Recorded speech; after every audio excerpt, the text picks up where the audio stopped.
Hi everyone, I just wanted to give people a chance to get on. We're going to wait for Elizabeth Gilbert, so go grab your coffee or your tea or your water or your cocktail. I'm not judging you. I don't know. Let's hear from you guys while we're waiting for Liz. Where in the world are you? Drop a comment. Drop a comment.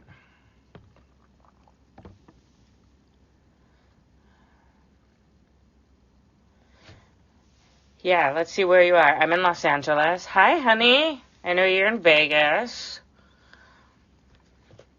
Spokane. Spokane or Spokane? Northern California. Tampa. I was just there. Feels like, I don't know, a million years ago, and it was only in January. East Bay. Allentown. Alberta. Yes, I'm wearing these because a couple reasons. My friend Patti gave them to me of waxing poetic. Actually, I'm going to record this. Hold on. If anyone can help me, I don't know how to save live videos. I'm just screen recording it. I don't know how to. This is the way. Last time I screen recorded it and it recorded completely muted. Everyone says when you end it, there's a little arrow. That doesn't show up on a lot of my live videos, so it's frustrating. Anyway, Waxing Poetic is I'm going to show you the label. Is a small local business, incredible jewelry designer, and I'm wearing the compass, which says, find stillness, then start. And it's, I'm wearing Patti because Waxing Poetic is beloved to me, and I'll talk more about it when Liz gets here. But the earrings were a gift because my quote when I get to the end of my life and I ask one final, what have I done? Let my answer be, I have done love. And so she sent me heart earrings. Germany. Hi, everybody. Hi. We'll just wait a few minutes for Liz. Hopefully, she'll be able to figure it out. I explained it to her over text. She said it sounded very simple. So we'll see. Hi from Ohio. Let's see. Nancy in SoCal. Let's see. Who's texting me? Yay. Okay, I'm getting a lot of yay texts. Yay. New York. Oh, New York. I know. Oh, my God, you're right. Oh, God, today was my New York workshop. And, fudge. Oh, man. Hey, Poppy, Colorado. Yeah, today was my New York workshop. Oh, my heart's broken. And tomorrow was Princeton. So I'm hoping those of you that were going to come join me on here. Lena, are you in Barcelona? Oh, yay, Stephanie. Philly in the house. Be right back, guys.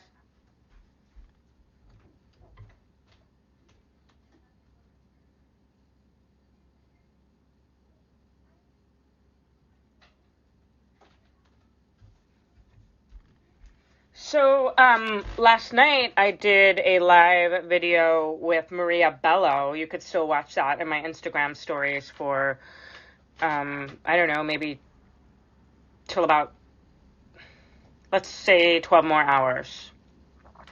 So it was wonderful. She's wonderful. And, hey, Sunny. Hey, Max. Oh, Fort Lauderdale. Santa Monica. Woohoo! I live in Santa Monica, too. Oh, yes. As far as I know, my Omega retreat in New York is still on. I believe it's September 18th. Staff, I have no sense anymore of time, of dates. I was just talking with Lydia Yuknovich. Oh, I'm using her book as a coffee holder. A coaster. Her book launch, I flew to Portland February 4th, and that feels like the olden days. Let me see if Liz is on yet, everybody, okay? Hold on. Hold the phone. Oops. Oops.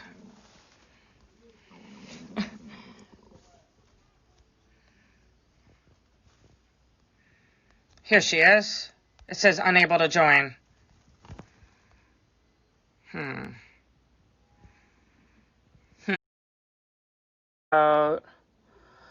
Okay. It said, oh, wait. We're waiting for her. We're waiting for her. She's coming. She's coming. There she is. That's all I'm going to do for an hour. My favorite dork. I am so... It's time to be a dork with you. I like those I glasses. love you. I love Thanks, you. honey. I'm so happy your dorky self figured out how to do this. I know it's very complicated. Thank you. I'm very proud. I want you to remember, Jen, I'm very old. You're so old. I'm elderly. You are so old. I'm elderly. I was born in the 1960s. This is very hard for me. Hi, everybody. Hi, Mesa. Mesa Fauna. I see Mesa's you. lovely. So, Liz, thank you so much. Is this your inaugural live Instagram? Yeah, can't you tell by the fact that I couldn't figure out how to fucking do it? No, I can tell because you told me. I'm keeping my glasses on so I can read everybody's messages, but I know. You'll have to see my phone reflected in my eyeballs. Hi, Lily! This is amazing, and thank you for putting it in your bio. Since you've done that, a bunch of money has been raised, and my follower, who's now become a friend, set up a team, and we're working hard to get everyone $100 grocery gift cards, and it's the most humbling thing I've ever done, up there with the workshop we did in Philadelphia. Just so thank you. Oh, thank you. Thank you. You know, everybody, I just want to let you know what kind of person Jen is. She herself has lost all her work for the spring, all her income, and every day she texts me and she's like, I have no income. It's really scary. How can I save everybody? I need to set up a fund for people's groceries. It's like, this is not an easy time for you. And I'm just going to add a little side note that if anybody wants to send Jen Pasteloff a little donation in addition to the money that she's raising for everybody else, she would never ask, but I think that it would be a beautiful thing to do. I'm just saying. Thank you. Saying. I know you would never, ever ask for it. In fact, you're like, as long as I'm serving everybody else, I know I'm going to be okay. And maybe that's true because it'll circle around.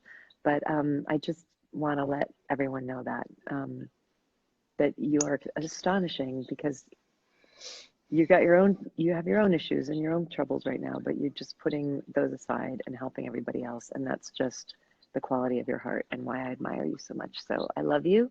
And that's all I wanted to say. I love you. I mean, Wayne Dyer really changed my life. I wish maybe his daughters are watching, but when I didn't grow up Christian, so that message, Jesus' message of how may I serve wasn't, in my wheelhouse. And I'm not saying Jews don't serve, but it wasn't kind of like, it's very much Christ-like. And when I heard Wayne speak that and I began to live my life like that, it changed my life so profoundly. And it was the thing that saved my life. And that saves my life again and again and again. And right now I'm really struggling, as you know, because I've texted you a bunch, with depression and anxiety. Yeah. And I found again and again, one of the ways that gets me out of it is to wake up and go, how may I serve? And you and I, now you a lot more, but have a platform. And it's like, okay, I have a way. I have a way to reach people. I have a way to connect people. And I've always been good at that. So, right now, this is what I feel called to be doing. And I'm also in awe of people who have been able to switch gears so fast and all of a sudden go, okay, now I'm doing online classes and Well, you've done Just that. You've done exactly that same thing. well, I did it last week, and I did it for the people that need to eat, but I'm talking like the sort of like more put together logistic, all this stuff. I'm not ready for that yet. Yeah. But I also wanted to talk about, you and I were doing our workshop that we've been planning with Ashley Van Buren for. Hi, Ashley. Hi, baby. Ashley is a genius, and I really Ashley, do. everybody, Ashley is at AVB, the best handle ever for Instagram. She must have been like the third person on Instagram. I Um, know. she, Ashley, how she, did you get that? you should follow her, everybody. She is astonishing. She's a theater producer and God, she's everything. And she knows she's like 6 degrees of separation away from everybody in the world. And she helped Jen and I create this free yoga and creativity workshop that we offered last year in Philadelphia to a number of organizations and nonprofits that serve women, and also the women who work in those organizations serving women. We wanted to help the people who needed help, but we also wanted to help the helpers because the burnout rate in those kinds of jobs is so huge. And Ashley put the whole thing together, contacted 34 nonprofits in Philadelphia, cold called them, and said, we want to give you this whole day of love and yoga and meditation, and she made it happen. She found the space, she found the everything. She's amazing. Anyway, we were about to do it again in Los Angeles, but obviously nope. Not right now. Yeah, and we were going to do it in Los Angeles on April 18th, and people were really, really looking forward to it. We were working with some nonprofits who, deal with people who've escaped sex trafficking, and I mean, just really Women beautiful work. transitioning out of prison. Yeah, a lot of really, Homeless. yeah. So I thought, maybe the next time we do this, but some people were messaging me, do we need a journal and a mat? But at some point we can, just this conversation will be a sort of in lieu of that, which we called On Being Magic, which was our On Being Human and Big Magic combined. And what I'm finding in this time, and I think, Liz, you're finding this too, because you're one of the conduits of it, is the magic that's being created through all the connections. Like even this thing I started, I didn't know this person, Dana, who started the GoFundMe, and now there's this whole team, and just all the people on right now and the people donating. But the people who are asking for help, that's huge. Well, you made it really easy for them, Jen, because you said so lovingly, don't be shy. Tell us if you need something. Tell us if you need food. We want to help you. And, don't be proudful. Don't suffer alone. Don't suffer alone. And I think that creating that environment where people feel safe enough to ask is a gift that you have. And you've already sent food money to so many people. So good. It's yeah, it feels good, and I've been wanting to start a nonprofit for a while. I think and I'm I'm good at some things, and I'm really not good at other things, and I'm okay with that, because the things I'm not good at, I ask for help with, such as organizational stuff. And so I give scholarships to women who've lost children and also women of color, two separate things. And I've been wanting to do a nonprofit, and now it looks like we're gonna end up starting one because of Dana, because of all this money coming in. And Really? so Oh, yeah, yay. I'm so inspired by you and your connection to love. So I know a lot of people have, heard you speak of it, but a lot of people haven't. And for me, it's one of the things that helps me not spiral, Mm. is thinking of you and thinking of your, you talk so much about being relaxed. Your energy, your voice, the love in you, to me, is such a relax. It's like a hand on my heart or a Mm. hand on my forehead. So if you would just, Oh.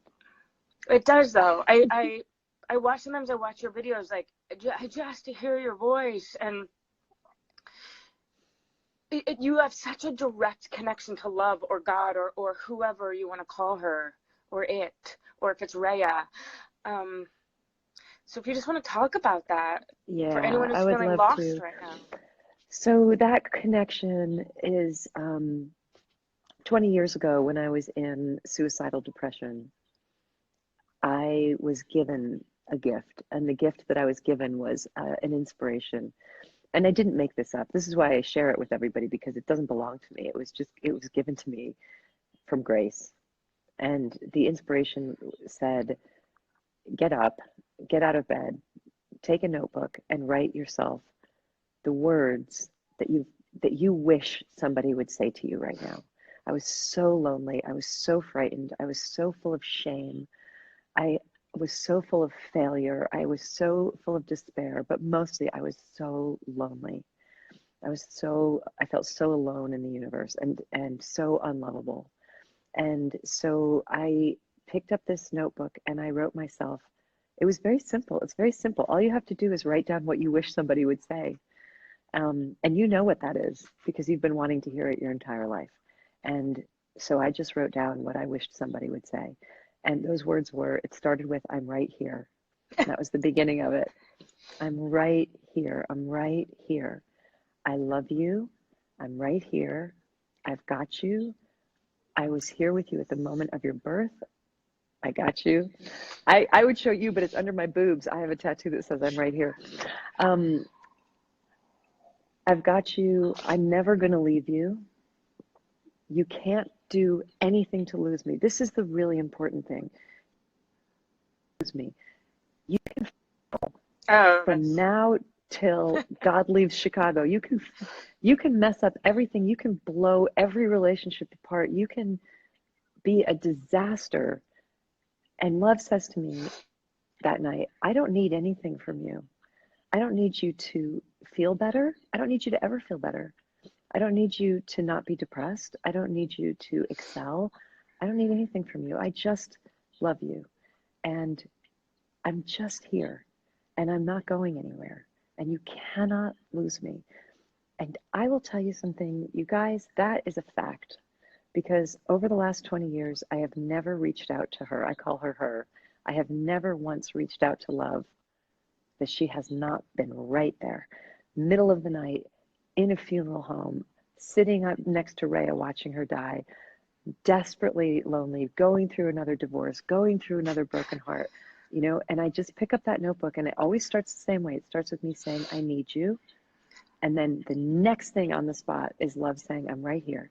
And she calls me baby. She calls me sweetheart. She's like, oh, honey. And I always say, I'm so scared. I'm so sad. I'm so full of distress. And she says, I know, I see it. I see it. And I'm right here. And it's amazing because she doesn't give advice. And I think that's something really important to learn in our own lives. Love never gives advice. That's how you are. The way you're speaking right now, those are your text messages to me, and that's the way you speak to me. Literally. Love never gives advice.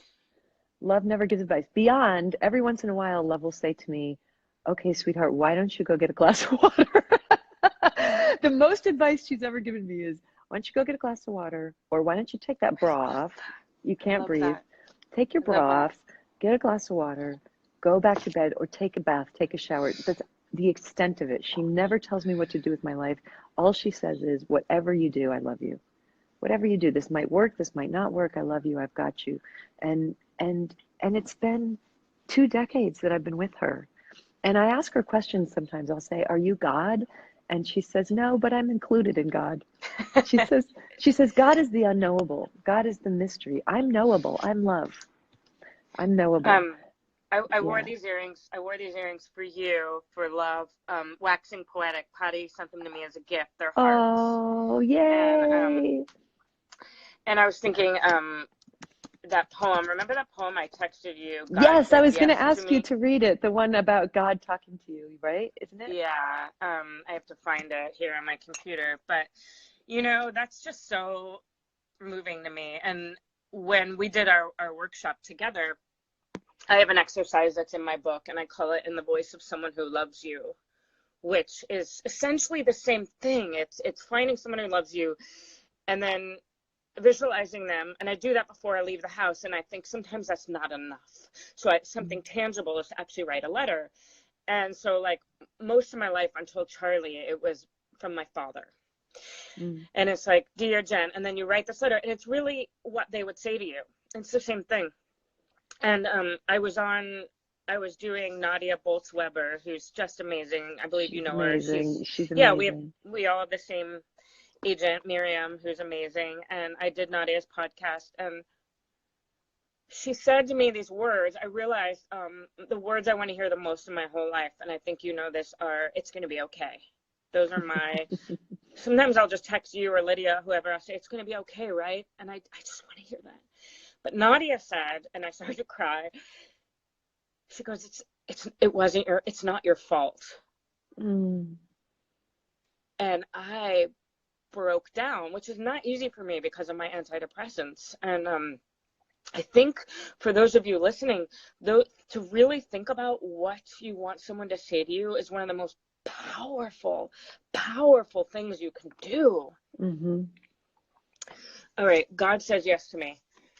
I asked God if it was okay to be melodramatic, and she said yes.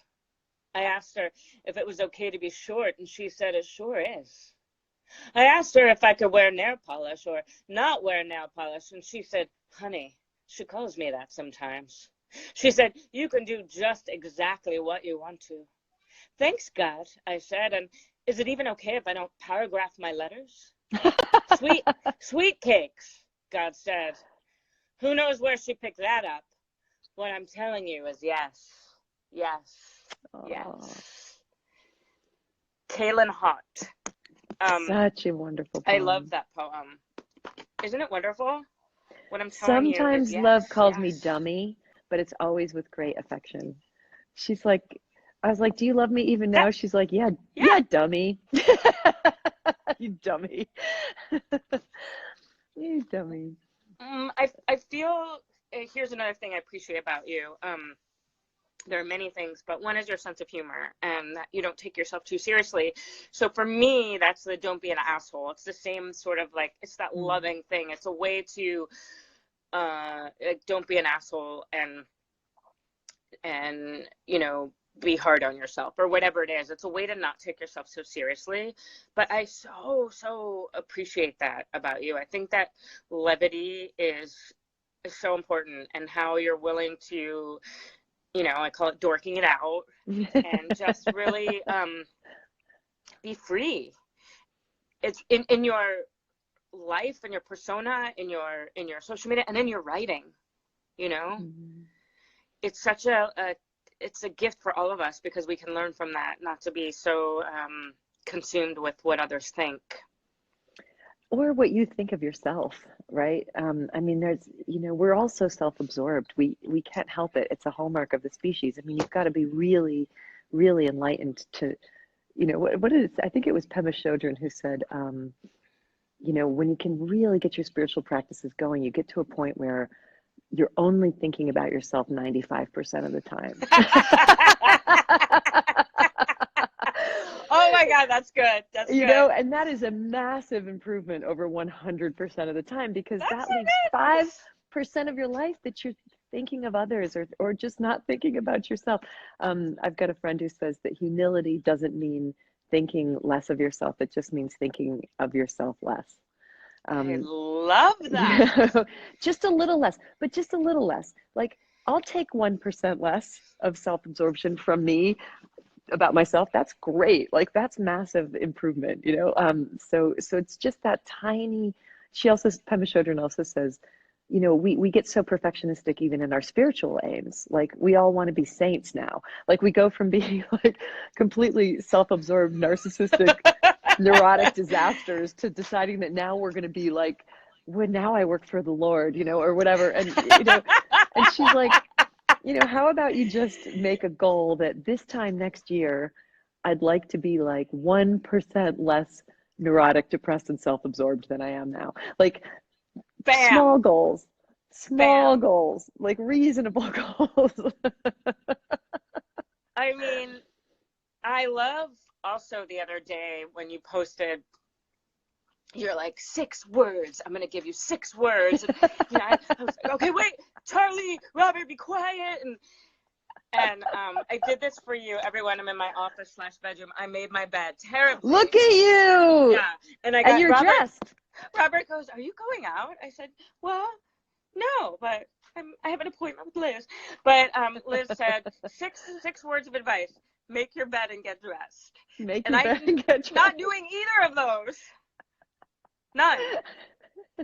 And I took those two things, and it's helped me. Another thing that's helped me is um, releasing endorphins. Now I live in a tiny apartment, and so I have to, get out and I walk around the block or whatever. And if I don't do that, it's spiral. So I've been asking the people I talk to, some wisdom for this time. Sherry Salata, our Somebody just friend. wrote, Jen made her bed.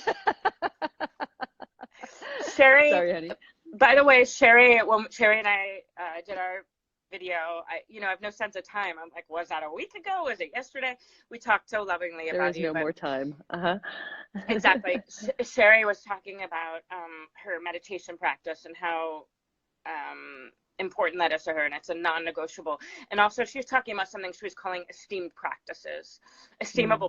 So I was asking her what some of those were, and asking people what some of theirs were. And yesterday, I talked to my friend Melissa, who's on Saturday Night Live, and you'd really appreciate her. I will have you follow her after, but she's just a jack of all trades. She's a stand-up. She's a star on SNL. She does these drawings live.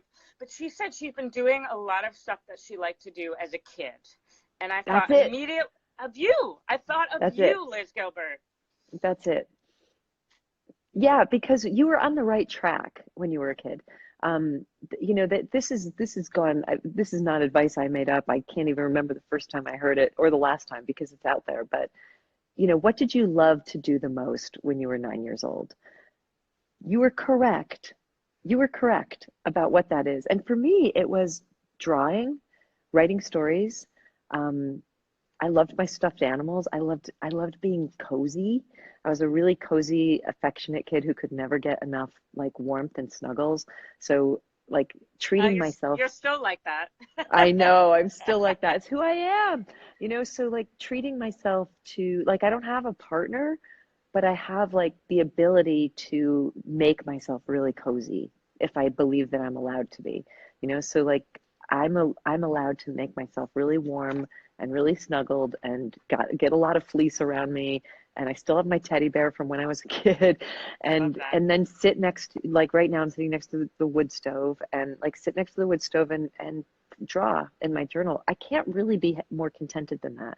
There's a serenity that comes with it. And now what happens is that usually around the time of puberty, you exchange those things for a quicker hit, a more intense hit. So you exchange the things that you did as a kid that made you feel safe, warm, and serene. You exchange them for mostly sex, substances, shopping, the big dopamine spike, because we find ways as we get older to get that hit faster. And you do get a hit from those things. That's why people do it. It works. It just doesn't sustainably work, like you get that immediate spike, but you don't get that sense that I have when I'm sitting all afternoon by myself next to the fire drawing in my journal. It brings me to like what I call the vanilla pudding hum, which is just like a steady, good, warm feeling, and now I've sacrificed that a lot in my life because I wanted basically the Coke hit, like I wanted even in my spiritual life, most of my spiritual life, I wanted the transcendence. I wanted the elation. I wanted the euphoria. I wanted to feel the dissolution of self and into the spirit of God. Like I want the high, but lately I'm just understanding that I don't need to be high in any way. It's just the quiet, steady hum is the thing, like the slow, steady, okay, I'm good, and so for that, it's really a good trick to reach back to what did that for you when you were young. And many of us, when we were kids, we sedated our anxiety. I was a really anxious kid. I'm assuming you were. Most of us were. I sedated my anxiety through creativity, and mostly through drawing. And then I found out that I wasn't good at it. So around the time I was 10 or 11, I discovered that I wasn't a good artist. I saw other people who were. And so I stopped doing it. And now I do it again, because it still has the same sedating. It's like taking a Xanax. For me to draw in my journal has exactly the same effect as taking a Xanax. And I know because I've taken a lot of Xanax.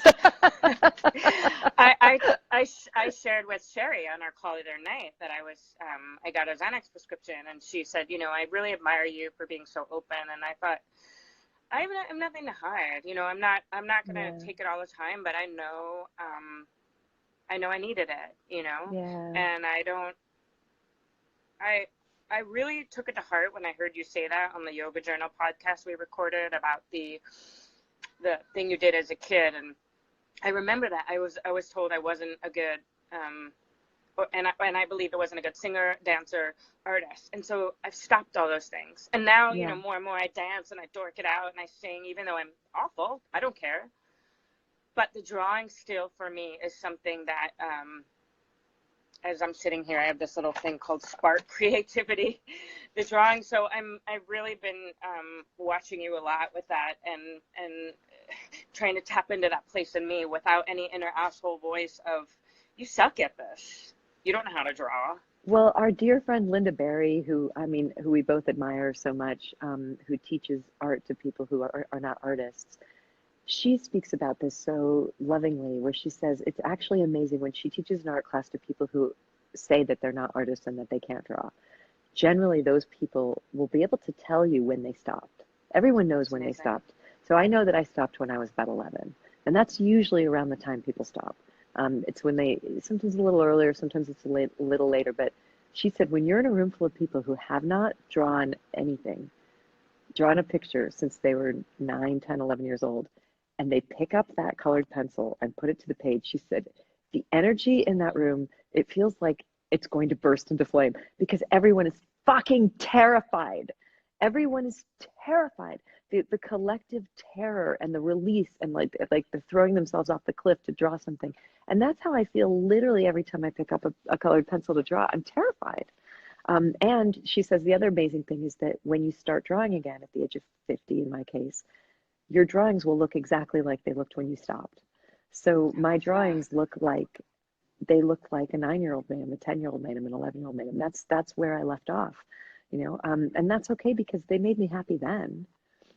Like, why do they have to look like Da Vinci drew them to make me happy now?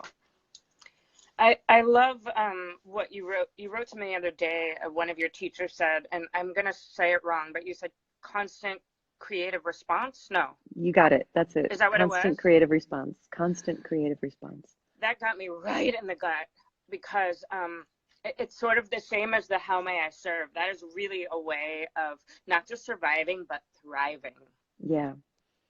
Yeah. Just and to keep creating. It is. And the other thing she would say was create every second. Create. Standing at the graveside while your lover has died. Create. What are you creating in this moment? And I think that the reason it's so powerful is that my personal cosmology of the universe, I don't understand any better than anybody else how it works, but based on appearances, it would appear that the universe is in constant creative response. I mean, it would appear that that's what the universe is that it's this, I love how Pastor Rob Bell always says, have you ever heard an explanation for the origins of the universe that made sense? Like, okay, so there's like the Judeo-Christian one that's like, God made the world in 7 days. Okay, it just doesn't track. It doesn't make sense. But then there's the current astrophysics scientific one, which says, 13 billion years ago, there was a totality. There was nothing. First of all, what the fuck is that? There was nothing. There's Adam and Eve. And then there was a totality where all of the energy and all of the matter that would ever exist for the entire history of time was contained in one dot the size of a period at the end of the sentence.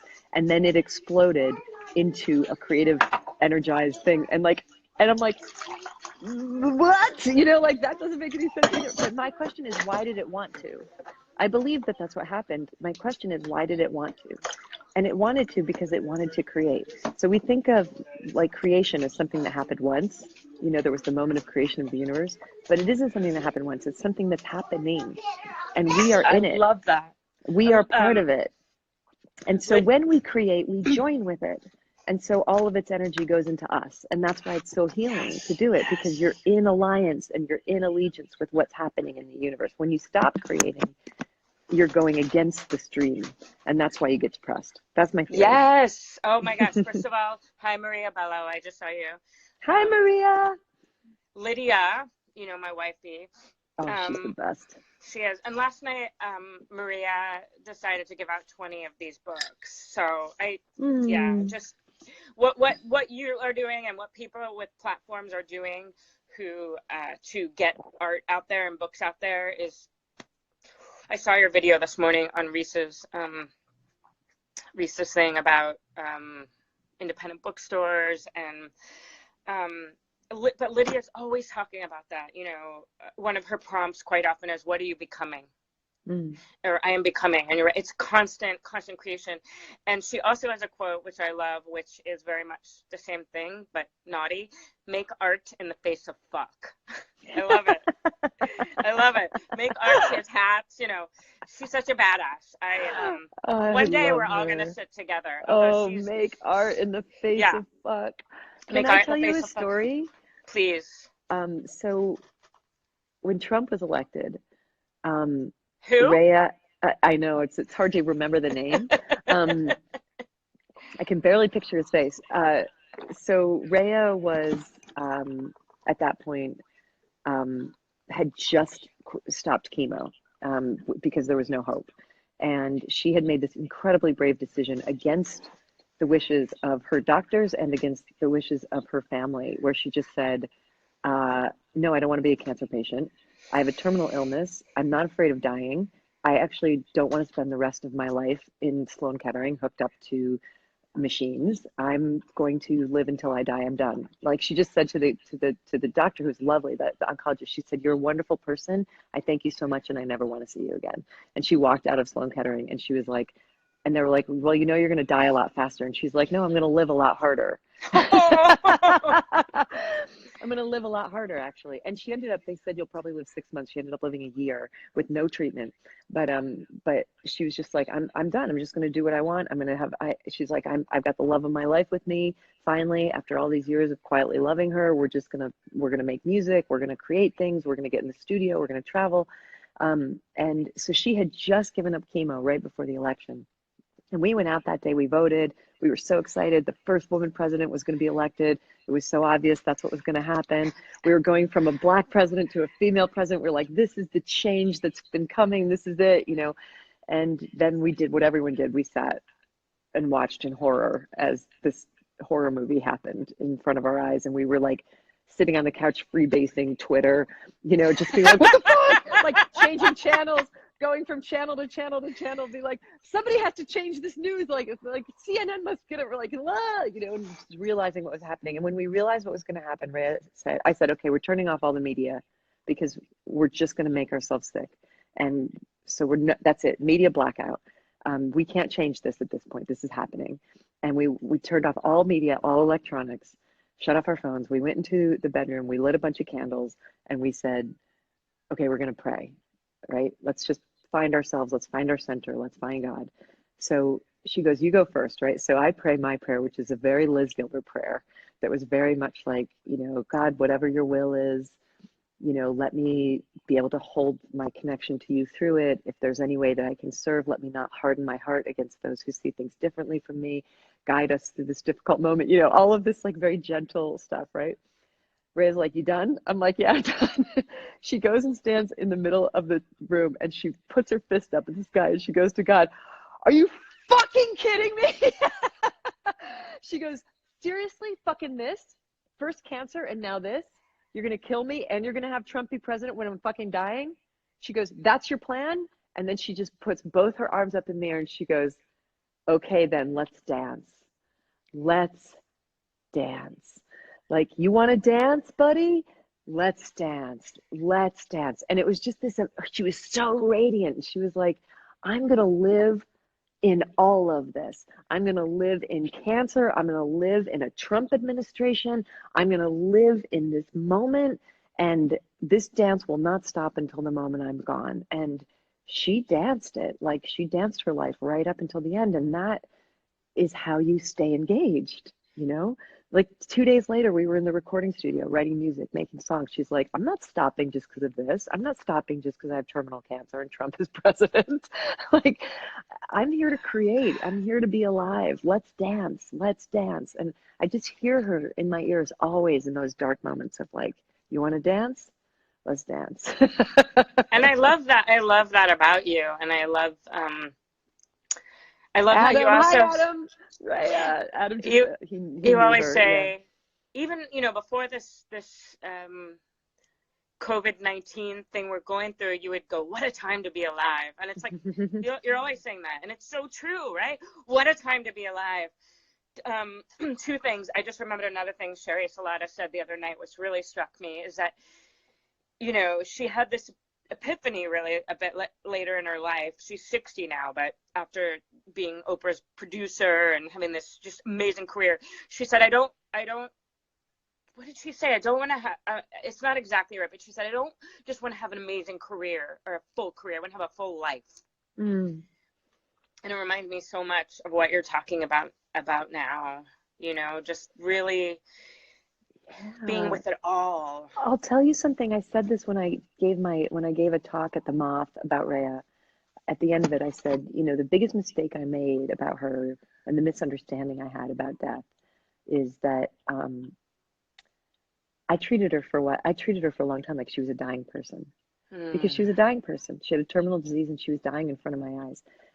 And that was the wrong way. And it's okay. It was innocent and it was out of love. But I really wish somebody told me, and I wish they'd told me sooner, and I wish I'd gotten it sooner. There is no such thing as a dying person. There are living people and there are dead people. And that's it. There are living people and there are dead people. And as long as somebody is alive, as long as your senses are alive, the senses can be delighted. Like up until she slipped off into a coma, Rhea's senses could be delighted. As long as she had taste left, she could still love ice cream. She could still there were still delights of life to be had. And so I keep thinking about this. There's a pallor of death and terror that has settled on everybody. And what I want to say to you is that we're not dying people, we're living people. We're living people. So continue to live. Now, to live responsibly, I'm living in quarantine right now out of love for humanity.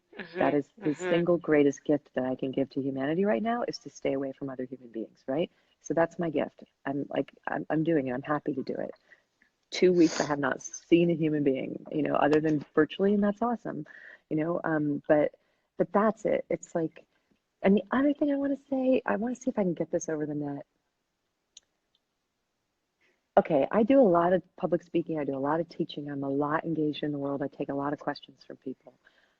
A month ago, when I was out there in the world taking questions, 3 months ago, 6 months ago, a year ago, I did not hear anybody stand up and say, we are living in a golden age.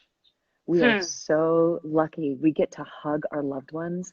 We get to move about the world freely. We get to go to our jobs. How blessed I am. I just want to stand up and say I'm dying of gratitude for how amazing this world is. And now everyone is really nostalgic for this past when everything was better. But I didn't see y'all enjoying it then. I had the same thought about myself. I didn't see you enjoying it. I saw you like, oh, these are such hard times to be alive. Everything is so anxious. The world is dying. What are we going to do? We've got terrible leadership. Like, you were full of neurosis and anxiety then. Human beings have an incredible talent for not being able to be contented in the moment. And we have an incredible talent for being terrified of the future. And we have an incredible talent for being nostalgic about how much things were better in the past. And what I want to say is, like, let's just take a lesson from that. And if right now in this moment you're good, how about just being amazed at that? Like, truly, I'm never kidding when I say to you, what a time to be alive, Jen. I'm never kidding when I say that. Nor did I ever think you were. Because we might look back at this moment 5 years from now and be like, wow, that was the good times. That was the golden age. God, you don't know what's coming. So this moment, like, this is the dance. This is the dance. I see people are asking, the name of the poem I read was God Says Yes to Me by Kaylin Hott. I'll post it all. And the quote was by Lydia Yuknovich, make art in the face of fuck. Make art in the face of fuck. Another one that Lydia says all the time, which is the embodiment of what we're doing today, right now, Lydia's embodiment of what Glennon does, of all this work in the world, of people coming together to serve each other and to love each other, is Lydia says, we are the rest of you. I love that. That's Lydia. We are the rest of you. That.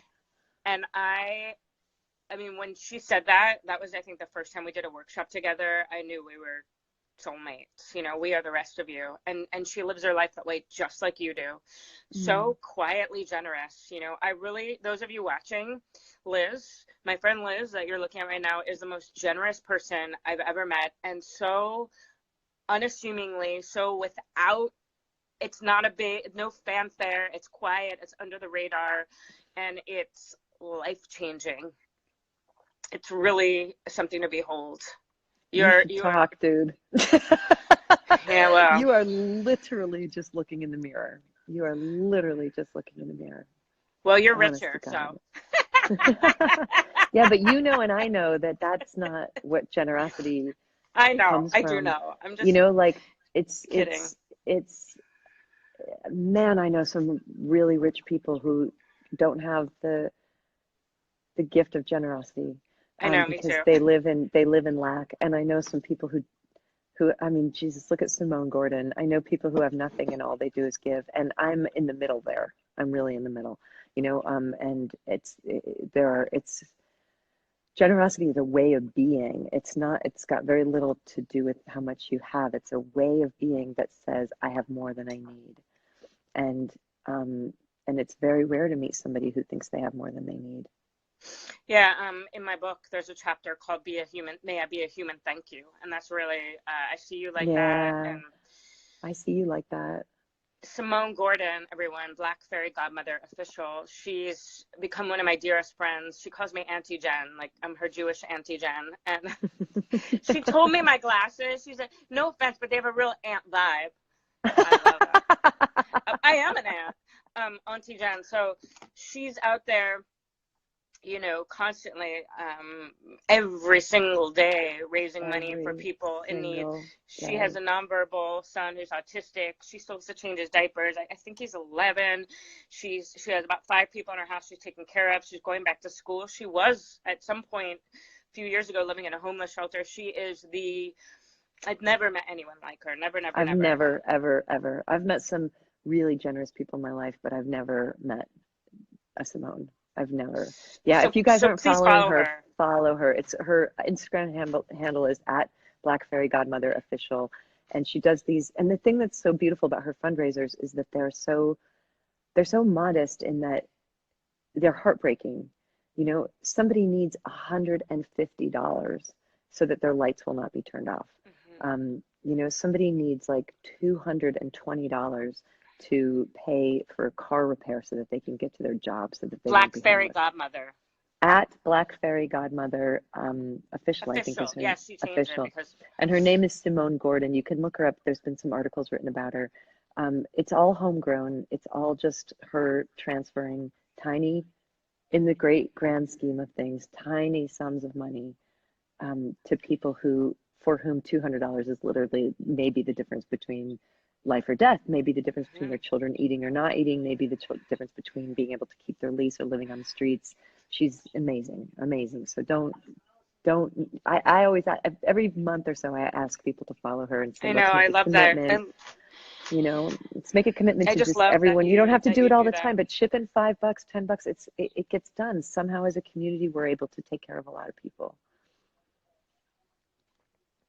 So the GoFundMe that is in my link and is in Liz's bio that Dana Mondello, who's on the call, put together. Hi, Dana. Hi, Dana.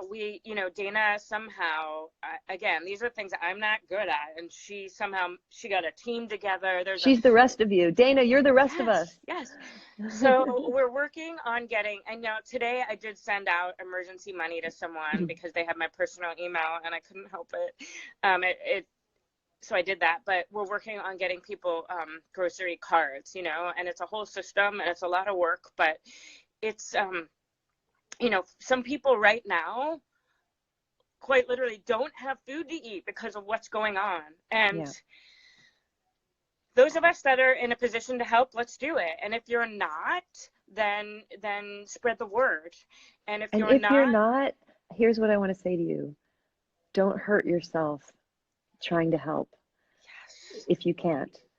We're a community. So what a community means is that we're going to take turns, right? We're going to take turns being the one who's in need. We're going to take turns being the one who can help.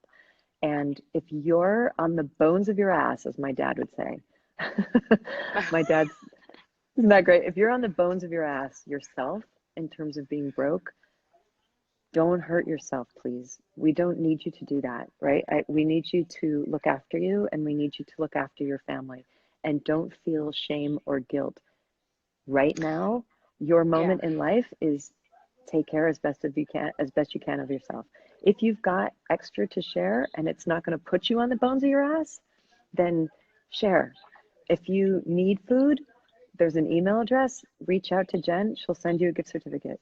This is and what a please community please means. listen to Liz. Listen to Don't Liz. be proud. Just ask.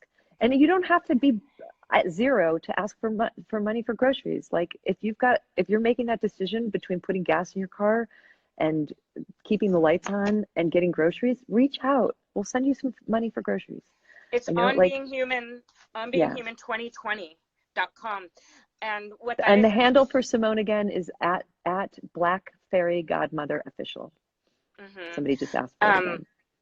and there's a form on the website, you know, and there's a little system, but we'll get you $100 grocery gift card. And our first goal is $40,000 to feed 400 families. I think Dana just posted we're almost at 20K. So yeah, it's Yay! like, you know, and I'm gonna keep doing these chats with my friends. I'm gonna get Snow Patrol and some of my, you know, I have friends that have some visible people. So, and I'll do another class and keep doing this. And in the meantime, keep making art in the face of fuck, you know, for everyone, and keep supporting artists. I love, Liz, when you posted the other day. I saw you posted Glenna's book and my friend Samantha Irby, her new book. If there's any other books you want to shout out right now or any other people to support. There's a wonderful book that's out right now, and it's such an amazing time for it to be out, and it's called Do Nothing. Oh Um, and it's by Celeste Headley, who is a journalist at NPR, and it's a kind of social sciences book, sort of along the lines of a Malcolm Gladwell book, but it's about how overdoing is literally killing us. yeah. It's literally killing. It's not even like figuratively killing us. It's killing the planet. It's killing us. Overactivity is destroying our health. It's destroying our families. It's destroying our lives. And it's just so ironic to me that it's being published right this moment when nobody can do anything. Yeah. And So I would recommend that one. Maria Bello actually last night in Our Beautiful Talk, which is still up in my Instagram We love stories, you, and Maria. she's just magic. I'm working on something with her called Free Human, and you guys wait for that. It's going to be amazing. But she was talking about a pause she took for 3 years and all the gifts that came with this pause, the power in the pause, and and so she's actually starting this thing right now, and everyone else is sort of pausing. But she's saying there's so many gifts to be had in the pause. So follow It's official. funny, they say that in the rooms. Anybody in there out there who's in 12 step will often hear about that, the power of the pause. Oh, really? It's a really important part of recovery. It's a really important part of sobriety, you know, because it breaks your pattern of the reflex to reach out of yourself for whatever the thing is that you're having trouble putting down. It's like, and there's Yeah. this wonderful thing they teach in the rooms that says you pause and you sit down when you're panicking. And this is really good because it's a panicky moment. So you can sit down when you're panicking and pause, and you close your eyes and you ask God for an intuitive thought or action. And it's such a simple, amazing thing. I do it all the time. And it's like, dear God, please give me an intuitive thought or action right now. And then you'll find some wisdom will find you, you know, and that intuitive thought or action might be go get a glass of water. Yeah, yeah. Sit down, take it, you know, like slow down, call this person and ask for help. You know, whatever, you'll be guided, but you have to ask for it. You're really good at that. You're really good at the pausing. I've seen it. I've seen it firsthand, and at the ability to, you know, take care of yourself so that you can take care of others and keep creating your art. It's really, I've asked I you, like to, you're really good at it. You said I've had a lot of experience, you know. I've had a lot of experience. Yeah. Yeah. And I've learned to ask for it. I mean, one thing that's happening right now in my life is that a lot of people are reaching out to me, asking me to be part of their projects because there's this great creative explosion that's happening right now in reaction to this. And all of the projects are worthy, and all of the people who are reaching out to me are worthy. And I've had to just be really gently clear with people and say, um, I need to slow down. Like this is a lot. This pandemic is only a couple weeks old. We don't even know what it is yet. I'll do what I can, but I'm not jumping onto everybody's train before I even have found my Yes. center. You know, so there's a slowing down that you have to do too, which is like, okay, I love your enthusiasm. I love your creativity. I love that you're responding the way you need to respond, but not everybody has to participate in everything. You know, and I'm setting that out to everybody too as well, just saying like, there's a lot coming at you these days. Choose from a place of real quiet. Where do you want your resources to go? Oh, I love Where do that. you want your, and it doesn't have to be for us, but if you want it to be with us, then you can. If it goes someplace else, you're still part of our community. Like you still belong to us, no matter where you decide your resources are valuable right now.